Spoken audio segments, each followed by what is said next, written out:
La parole est à notre collègue Alain Marc pour le groupe Les Indépendants, République et Territoires.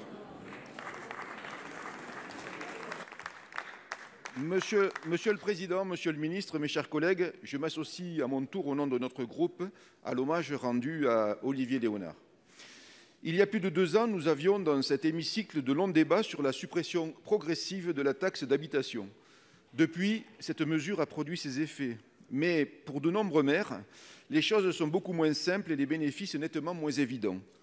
Sur le terrain, les maires, et cette question m'a d'ailleurs été suggérée par le président de l'association des maires de l'Aveyron, les maires donc luttent encore pour comprendre le système de compensation mis en place par le gouvernement qui s'avère d'une très grande complexité. Pour les communes, la perte de recettes de taxes d'habitation a été compensée par le transfert de la part départementale de taxes foncières. Pour s'assurer qu'aucune commune ne serait perdante, un coefficient correcteur a été mis en place. Si cette part départementale excédait les recettes de taxes d'habitation, les communes ont été surcompensées. C'est le cas de la totalité des communes de mon département, à une exception près.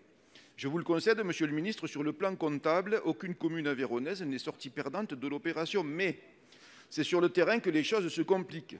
En effet, les contribuables voient sur leur avis de taxe foncière une augmentation importante de la part revenant à la commune, et nous savons tous que le consentement à l'impôt est important en démocratie.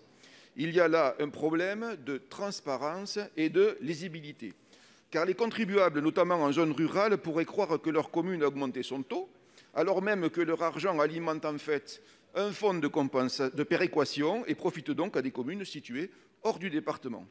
Monsieur le ministre, comment comptez-vous améliorer la lisibilité de cette fiscalité locale afin de ne pas mettre nos maires dans une situation délicate vis-à-vis de leurs administrés? Je crois qu'il est urgent de renforcer la pédagogie sur ce sujet. Pour vous répondre,